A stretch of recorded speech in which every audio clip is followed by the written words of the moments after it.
Nous sommes avec le linguiste spécialiste Alain Bentolila, auteur de controverses aussi sur la langue française, qui est avec nous pour revenir sur Bernard Pivot, qui était un peu finalement un symbole peut-être de la fracture entre les Français et l'orthographe. Bonjour Alain Bentolila. Bonjour, je suis ravi d'être avec vous et j'ai beaucoup aimé ce texte, fort bien vu. Ouais. Et qui touche tout le monde, même quand on n'est pas encore tout à fait vieux. Ouais, non mais ça c'est vrai. Alain Bentolila, Bernard Pivot, de quoi était-il pour vous le symbole? Bernard Pivot était le symbole de quelqu'un qui croyait dans la vertu de la langue française, de faire adhérer à notre histoire, à tout ce que nous sommes, tout ce qui venait vivre avec nous, d'où qu'ils viennent. Il savait que la langue française, ça n'était pas un rempart qui empêchait les gens d'entrer, mais au contraire une porte grande ouverte qui disait à ceux qui rentraient: nous allons faire en sorte que jamais vous ne soyez incompris et que toujours vous puissiez comprendre les autres. Et c'est ainsi qu'il faut regarder la langue française.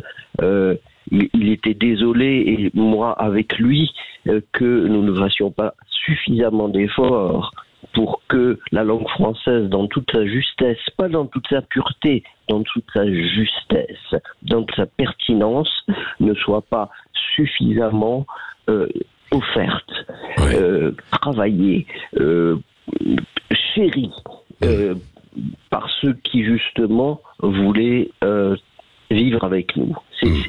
C'était vraisemblablement cet homme-là. La langue française, la littérature qu'elle portait, était pour lui la condition de l'insertion culturelle et sociale. Ouais. Est-ce qu'il était trop élitiste ou pas? J'ai vu qu'il y avait un petit débat autour de ça. Pas du tout. Ceux qui vous disent ça aujourd'hui sont ceux qui pensent que l'orthographe et la grammaire sont les instruments d'une école cruelle qui ne cherche qu'à exclure et à discriminer. Ce qui est complètement faux. L'orthographe et la grammaire, c'est au contraire ce qui permet à tous de se comprendre et de vivre ensemble, parce que c'est au prix du respect des règles orthographiques et grammaticales que nous pouvons nous comprendre. Et sans cela, nous sommes, sans ces règles, sans ces mots, sans le respect que nous devons à la langue, alors nous sommes partis pour des déchirures, pour des oppositions, pour des meurtres, puisque aujourd'hui, je pense, et Bernard Pivot le pensait, il m'avait écrit un petit mot là-dessus après mon livre Le Verbe et la barbarie.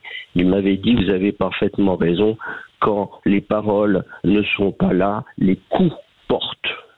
Oui. Alors mais ça je pense que c'est une bonne conclusion, probablement Alain Bentolila aussi, et un bon reflet de notre époque, aujourd'hui. C'est un reflet de notre époque. L'air du temps aujourd'hui, c'est quoi? L'air du temps, c'est mais vous savez, il n'y a pas d'erreur grammaticale, il n'y a pas d'erreur d'orthographe. L'erreur, ça n'est pas un écart, ça n'est pas quelque chose qu'il faut surmonter. L'erreur, c'est une marque d'identité particulière. Une marque d'identité particulière, et donc, il ne faut pas la surmonter, il faut la respecter. Et vous avez tous ces bons linguistes dits atterrés qui sévissent aujourd'hui et qui vous disent qu'effectivement, il faut parler comme on est, parler comme bon nous semble, écrire n'importe comment. Eh bien non pas par un souci de pureté, mais par un souci de pouvoir échanger et construire ensemble. Ouais. Merci beaucoup Alain Bentolila, et Amine évidemment Katmi, on y reviendra aussi tout à l'heure, parce que avec finalement la disparition de Bernard Pivot, la fin des chiffres et des lettres, c'est toute une époque aussi qui s'envole, une page qui se tourne, ce que nous dira Elisabeth Lévy tout à l'heure à 8h15. Il est 7h53 dans un instant, c'est Guy Carlier, évidemment.